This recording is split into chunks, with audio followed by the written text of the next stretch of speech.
ഈ സായാഹ്ന സന്ദേശത്തിലേക്ക് ഏവർക്കും സ്വാഗതം. ലോകത്തിൽ ജാതി മത വ്യത്യാസമില്ലാതെ എല്ലാവരും തന്നെ ആഘോഷിക്കുന്ന ഉത്സവമായി മാറിയിരിക്കുന്നു ക്രിസ്തുമസ്.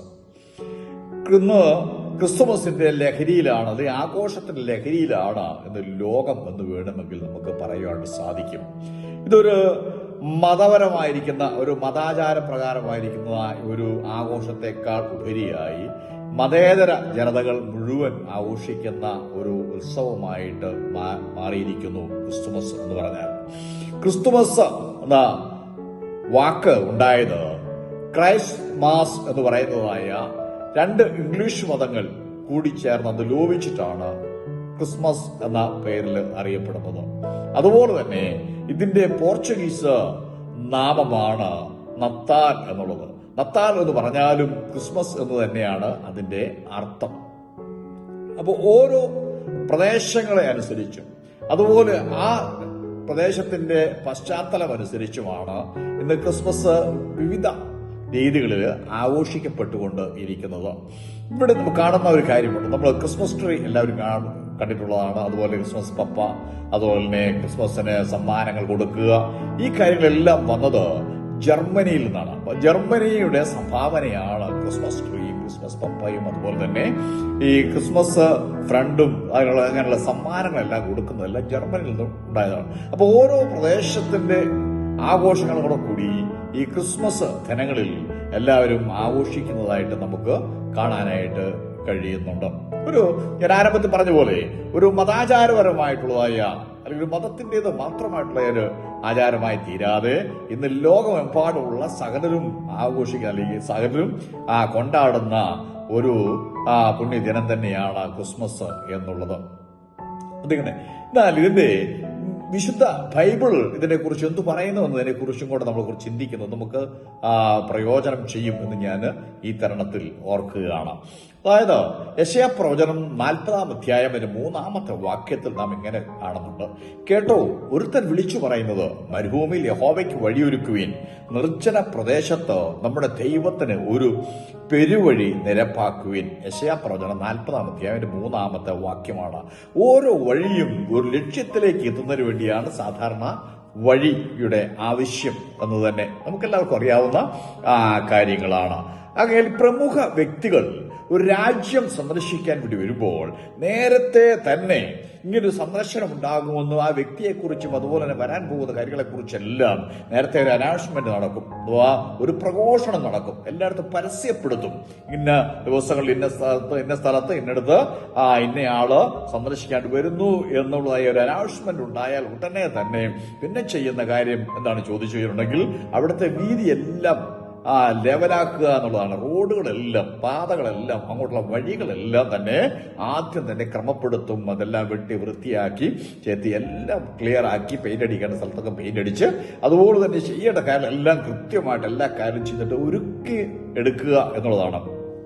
അതിനുശേഷം അദ്ദേഹത്തിന് വന്ന് നിൽക്കാനുള്ളതായ വേദിയും ഒരുക്കും. നമുക്കറിയാമല്ലോ, നമ്മുടെ ഇന്ത്യൻ പ്രധാനമന്ത്രി അല്ലെങ്കിൽ അമേരിക്കൻ പ്രസിഡന്റ് അല്ലെങ്കിൽ നമ്മുടെ കേരളത്തിലെ മുഖ്യമന്ത്രി അപ്പൊ തുടങ്ങിയതായ വിശിഷ്ട വ്യക്തികളൊക്കെ വരുമ്പോൾ തന്നെ ഇങ്ങനെ ആ വരുന്ന വഴികളെല്ലാം തന്നെ, ആ വീതികളെല്ലാം തന്നെ വളരെ എന്ന് പറഞ്ഞാൽ ശത്രുക്കളോ ആക്രമണങ്ങളോ പ്രശ്നങ്ങളോ ഒന്നും ഉണ്ടാകാതെ ഇരിക്കത്തക്ക വിധത്തിലുള്ളതായ സന്നാഹങ്ങളെല്ലാം അവിടെ ഉണ്ടായിരിക്കും. പോലീസും മിലിറ്ററിയും ഒക്കെ അല്ലെങ്കിൽ നേരത്തെ മുമ്പേ, ദിവസങ്ങൾക്ക് മുമ്പേ അല്ലെങ്കിൽ മാസങ്ങൾക്ക് മുമ്പേ തന്നെ അതിനുള്ള ക്രമീകരണങ്ങൾക്ക് വന്നിറങ്ങാനും അവിടെ സ്വയം നടത്താനും പ്രസംഗിക്കാനുള്ള എല്ലാ കാര്യങ്ങളൊക്കെ ക്രമീകരിക്കുന്നത് നമുക്ക് കാണാനായിട്ട് കഴിയും.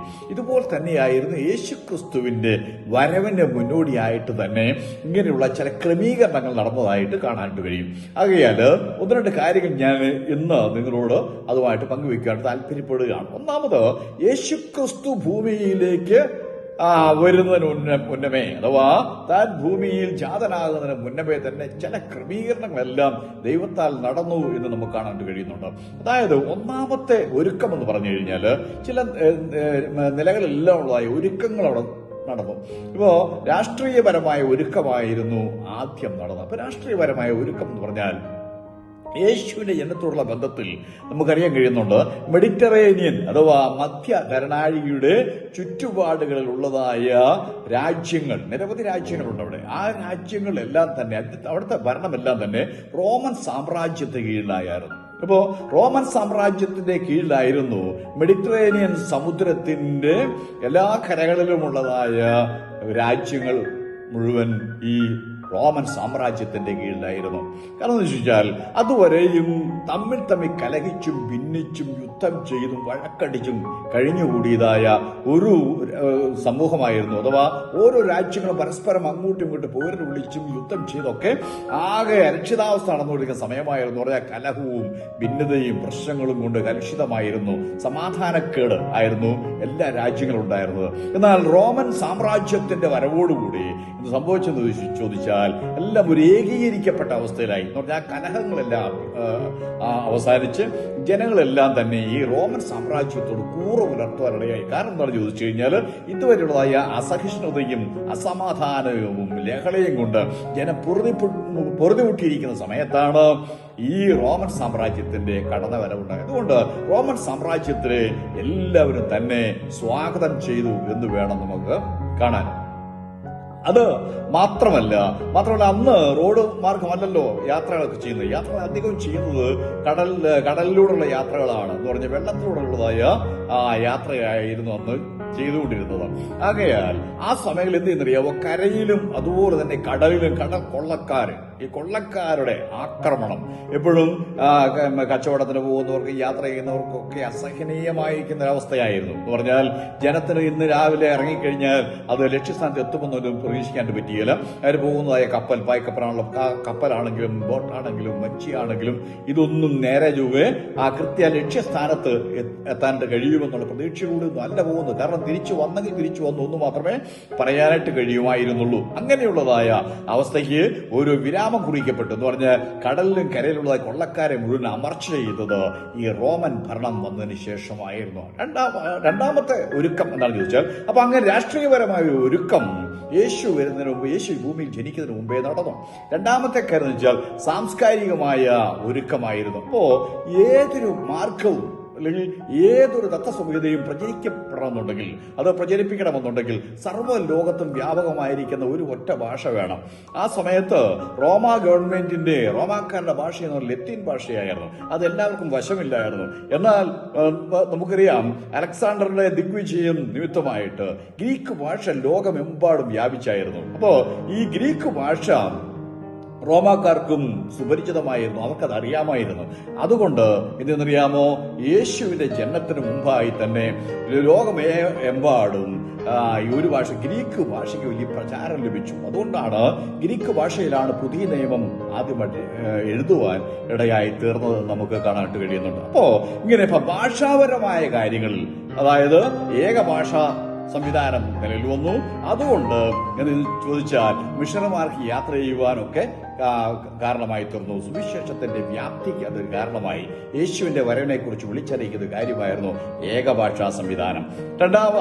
മൂന്നാമതായിട്ടുള്ള സംഭവം എന്ന് വെച്ചാൽ ധാർമ്മികമായിരിക്കുന്ന ഒരുക്കമായിരുന്നു. എന്ന് പറഞ്ഞാൽ യഹൂദൻ ഒരു ഭാഗത്ത് മാത്രം ഒതുങ്ങിക്കൂടിയിരുന്നതായ ഒരു ജനസമൂഹമായിരുന്നു യഹൂദൻ. പക്ഷെ യഹൂദന്റെ ഈ പ്രവാസവും പല സമയങ്ങളിൽ പല രാജ്യങ്ങളിലേക്ക് ആയിട്ടുള്ളതായ അവരുടെ അടിമത്വം ഒരു പ്രവാസത്തിലേക്ക് പോയിക്കൊണ്ടിരുന്നു. അശൂരിലേക്ക് പോയി, അതുപോലെ ഈജിപ്തിലേക്ക് പോയി, ബാബേലിലേക്ക് പോയി, അങ്ങനെ വിവിധമായ രാജ്യങ്ങളിലേക്ക് ഇവർ ചിതറപ്പെടുവാനിടയായി തീർന്നു. നമുക്കറിയാമല്ലോ, ഇന്ത്യയിൽ വരെ, അത് കേരളത്തിൽ വരെ യഹൂദന്മാർ വന്ന് താമസമാക്കുന്നുണ്ട്. ഇന്ന് കൊച്ചിയിലുണ്ട്, മാളയിലുണ്ട്. ഇതൊക്കെ നമുക്കറിയാം, കൊടുക്കലൊക്കെ അവരുടെ സ്വാധീനമുണ്ട്. അപ്പോ ഇങ്ങനെ യഹൂദന്റെ ഈ പ്രവാസ ജീവിതവും ചിതറിപ്പാർത്തതും കാരണം എന്ത് സംഭവിച്ചറിയാവോ, അവരുടെ ആചാരാനുഷ്ഠാനങ്ങൾ മറ്റുള്ളവർ പഠിക്കുവാനിടയായി. എന്ന് പറഞ്ഞു കഴിഞ്ഞാൽ അതുവരെയുള്ളതായ ലോകത്തുണ്ടായിരുന്ന ഈ ബഹുദൈവ വിശ്വാസത്തിൽ നിന്നൊക്കെ ഒരു മാറ്റം വന്നു. ഏകദൈവ വിശ്വാസത്തിലേക്ക് ജനത്ത് വരുവാൻ കാരണമായി തീർന്നത് യഹൂദന്റെ സിനഗോഗുകളാണ്. അതുകൊണ്ടാണല്ലോ പള്ളിക്കൂടം എന്നൊക്കെ പേര് വന്നത്. പള്ളിയോട് ചേർന്ന യഹൂദന്റെ സിനഗോഗിന് പറയുന്നത് പള്ളി എന്നാണ്. ആ പള്ളിയോട് ചേർന്നുള്ളതായ കൂടത്തിനാണ് പള്ളിക്കൂടം എന്ന് പേര്. സ്കൂളിന് അങ്ങനെ ഒരു പേരുകളൊക്കെ വരാനിടയായി. അപ്പോ ഈ സംവിധാനം കൊണ്ട് അഥവാ ഇങ്ങനെ ധാർമ്മികമായിരിക്കുന്നതായ ഒരു ഒരുക്കവും നടന്നു പറഞ്ഞാൽ യഹൂദന്റെ ആ ഒരു ഭാഗത്ത് മാത്രം ഒതുങ്ങിക്കൂടിയുന്ന യഹൂദൻ ലോകത്തിന്റെ വിവിധ ഭാഗങ്ങളിലേക്ക് ചെതറിപ്പോയത് കൊണ്ട് അവര് എന്താ പറയുക ബാഹ്യ ലോകവുമായി ബന്ധപ്പെടുക മാത്രമല്ല അവരുടെ പോയതായ പള്ളികളെല്ലാം തന്നെ സുവിശേഷത്തിനും അതുപോലെ തന്നെ ക്രിസ്തീയ വിശ്വാസത്തിനും അനുകൂലമായിട്ട് തുറക്കപ്പെടുവാനിടയായി തീർന്നു. മാത്രമല്ല ജനങ്ങൾ വിദ്യാഭ്യാസത്തിലേക്ക് കടന്നു വരാനിടയായി. അപ്പൊ ഇങ്ങനെയാണ് ധാർമ്മികമായിരിക്കുന്നതായ ഒരു ഒരുക്കമുണ്ട്. അപ്പൊ ഇങ്ങനെ 3 വിധത്തിലുള്ളതായ ഒരുക്കങ്ങൾ നടന്നതായിട്ട് നമുക്ക് കാണാനായിട്ട് ചരിത്രത്തിന്റെ ഏടുകളിൽ നമുക്ക് ഇതെല്ലാം പരിശോധിച്ചാൽ കാണാനായിട്ട് കഴിയുന്ന കാര്യങ്ങളാണ്. ഇതുപോലെ തന്നെയാണ് ഞാൻ പറഞ്ഞത്. വെറും ക്രിസ്തുമസ് എന്ന് പറഞ്ഞാൽ എന്റെ സുഹൃത്തെ അത് വെറും ആചാരങ്ങളും അനുഷ്ഠാനങ്ങളും മാത്രമല്ല. പറഞ്ഞാൽ അത് മദ്യം കഴിക്കുന്നതിനും അല്ലെങ്കിൽ അത് മൃഷ്ടാന ഭോജനം കഴിക്കുന്നതിനും കുറെ കളികളിൽ ഏർപ്പെടുന്നതിനും വേണ്ടി മാത്രമല്ല. കാരണം അത് തമ്മിലൊരു വ്യത്യാസം ഉണ്ടാകണം. അപ്പൊ യേശുവിന്റെ ജനനം കൊണ്ട് രാഷ്ട്രീയപരമായിട്ടുള്ള മാറ്റമുണ്ടായി, അതുപോലെ ധാർമ്മികമായ ഒരു മാറ്റമുണ്ടായി, സാംസ്കാരികമായിരിക്കുന്നതായ മാറ്റങ്ങൾ ഉണ്ടായി. ഇങ്ങനെ പല നിലകളിലും ഒരു ചലനം സൃഷ്ടിച്ച് ജനത്തിന്റെ ജനജീവിതത്തിലേക്ക് ആ ക്രിസ്തുമസ് എന്ന് പറഞ്ഞാൽ ആ ക്രിസ്തുവിന്റെ ജനനം കൊണ്ട് ജനങ്ങൾക്ക് ആകമാനം ഒരു മാറ്റം സംഭവിച്ചു. രാഷ്ട്രീയപരമായ ഒരു മാറ്റം വന്നു, ശത്രുക്കളെ അമർച്ച ചെയ്യാൻ കഴിഞ്ഞു, ഏകഭാഷ കാര്യങ്ങൾ വന്നു, ഗ്രീക്ക് ഭാഷയ്ക്ക് പ്രാധാന്യമേറി. അതുപോലെ തന്നെ പറയാം യഹൂദന്റേതായ ഈ ചെതറിപ്പാർക്കൽ കാരണം ഏകദൈവ വിശ്വാസത്തിലേക്ക് ജനത്തിന് താല്പര്യം തോന്നുവാനും അങ്ങനെ അവരുടെ ആചാര അനുഷ്ഠാനങ്ങളിലേക്ക് ആകർഷണമായി തീരുവാനും അത് വിദ്യാഭ്യാസമൊക്കെ വഴിവെക്കുവാനിടയായി. ഇങ്ങനെയുള്ളതായ മാറ്റങ്ങളെല്ലാം സംഭവിച്ച കാര്യം നമ്മൾ മറന്നുപോയിട്ട് വെറും ആഘോഷമായി മാത്രം അതിൽ ഉത്സവമാക്കി മാത്രം തീർക്കരുതേ എന്ന് ഒരു അപേക്ഷ എനിക്ക് നിങ്ങൾ മുമ്പിൽ വെക്കാനായിട്ടുണ്ട്. ആകയാൽ കർത്താവ് നമ്മളെ അനുഗ്രഹിക്കട്ടെ. തുടർന്നുള്ളതായ സന്ദേശങ്ങളും നിങ്ങൾക്ക് കേൾക്കാൻ കഴിയും. ക്രിസ്തുമസിനോടുള്ള അനുബന്ധിച്ചുള്ളതായ ചില സന്ദേശങ്ങൾ ഈ ആഴ്ചയിൽ ഞാൻ ചെയ്യുന്നതാണ്. നിങ്ങൾ ഈ ചാനൽ ഇതുവരെ സബ്സ്ക്രൈബ് ചെയ്തിട്ടില്ലെങ്കിൽ സബ്സ്ക്രൈബ് ചെയ്യുക, ലൈക്ക് ചെയ്യുക, ഷെയർ ചെയ്യുക. അങ്ങനെ ആകിയാൽ കർത്താവ് നമ്മളെ ഏവരെയും അനുഗ്രഹിക്കുമാറാട്ടെ. ഏവർക്കും ഒരു ക്രിസ്മസ് ആശംസകൾ നേരുകയും കൂടി ഞാൻ ചെയ്യുന്നു.